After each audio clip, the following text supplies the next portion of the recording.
Welcome to the brewery tour for Dark Empire Brewing. Today we're going to be going through the process as we brew a blonde ale. Here you can see we're starting out, just got the propane burner going, got some water in there.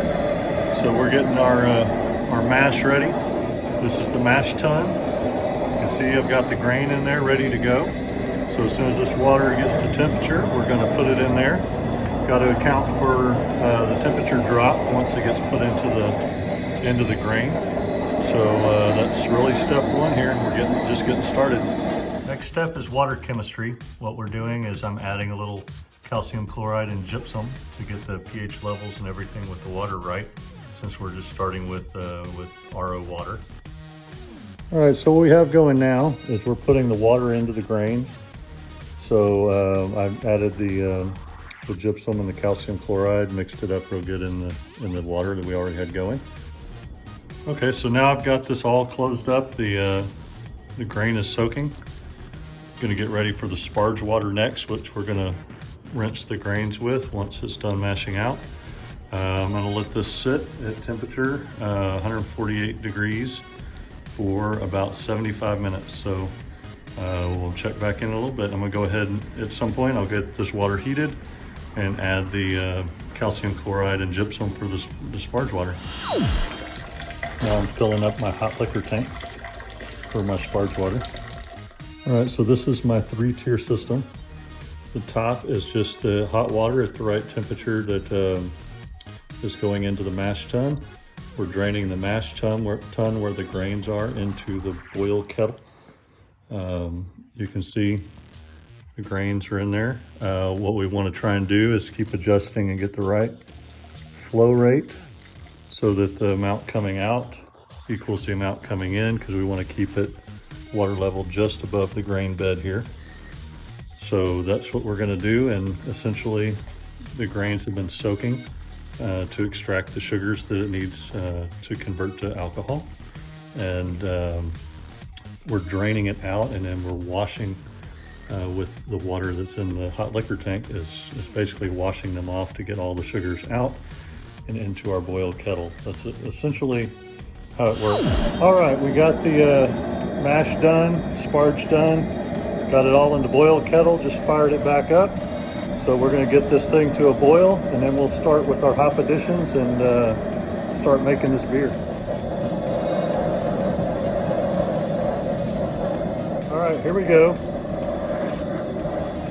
Putting the hops in the boil here. So this is our first hop addition. These hops are going to sit for about an hour in the boil. Well, exactly an hour in the boil. And these are the bittering hops, so they're going to help adjust the bitterness level and give off some flavors and stuff, but it's primarily bittering at this point. I've got this little hop spider deal just so that I can keep those hop pellets, help keep my beer a little more clear by not having the debris all mixed in. So if I keep it in this little muslin bag, it'll soak like a tea bag and still get all those hop flavors without having as big of a mess at the end. So I'm going to this will go for a 60-minute boil. All right, here we go with our last hop addition. So these hops are going to be in the boil for only about 10 minutes. Give it a little bit of flavor and aroma, hop aroma. And I'm going to go ahead and put those in right now. Then again, we're using the muslin bag.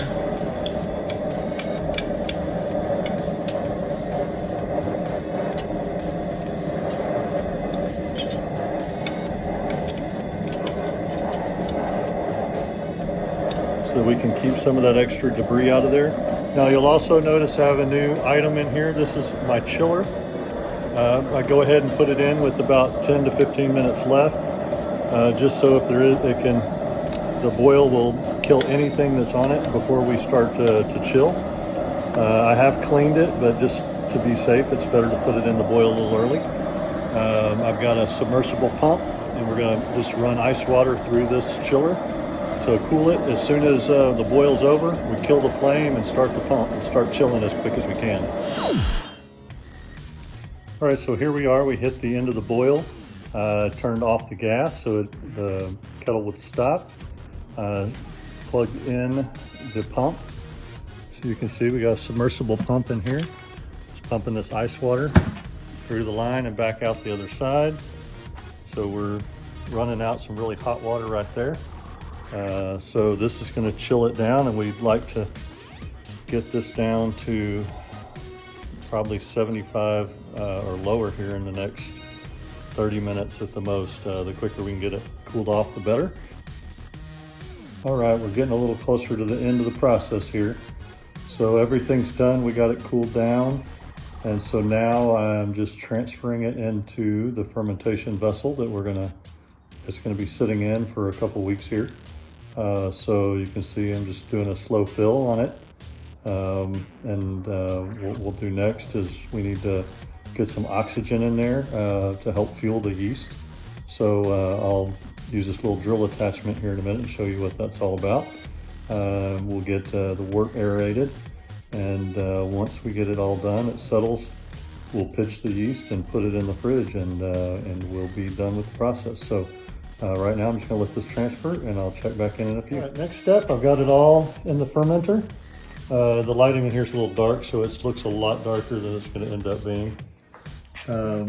See a little lighter there at the bottom where it's not as thick, but I'm gonna go ahead. I need to get some oxygen into this to help feed the yeast.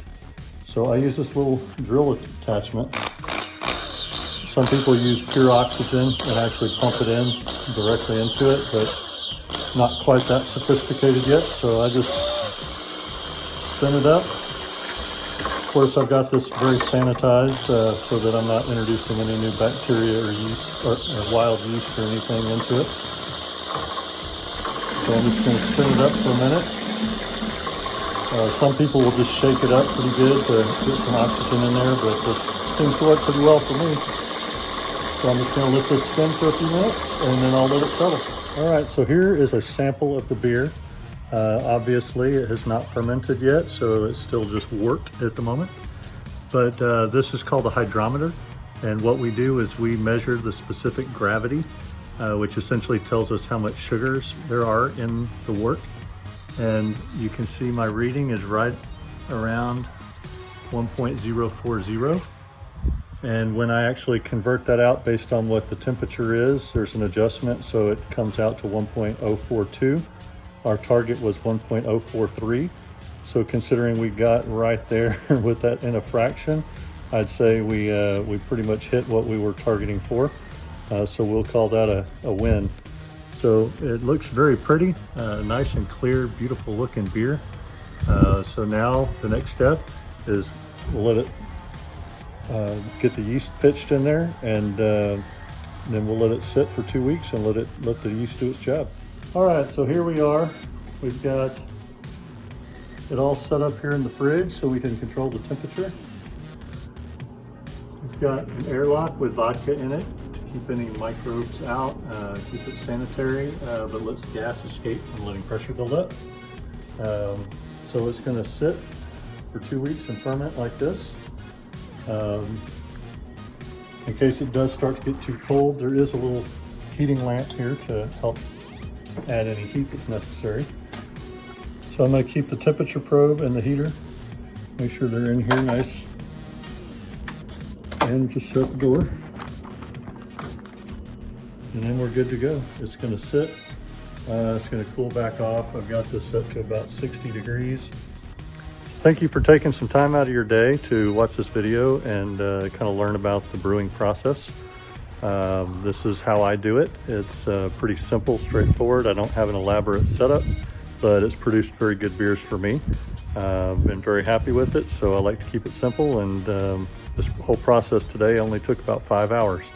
So that's pretty good for me. It usually takes about 6, so we've shaved some time off.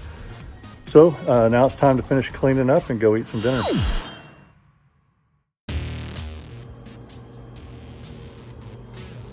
A real quick update here. I'm actually kegging the beer. I've got the fermenter. It's all coming out now.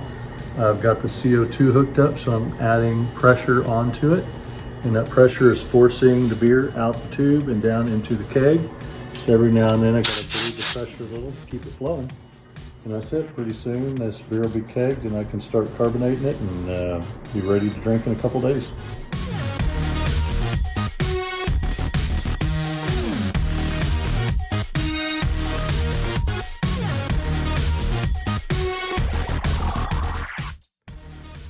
And here's the final product, a refreshing blonde ale that clocks in at about 4.3% ABV.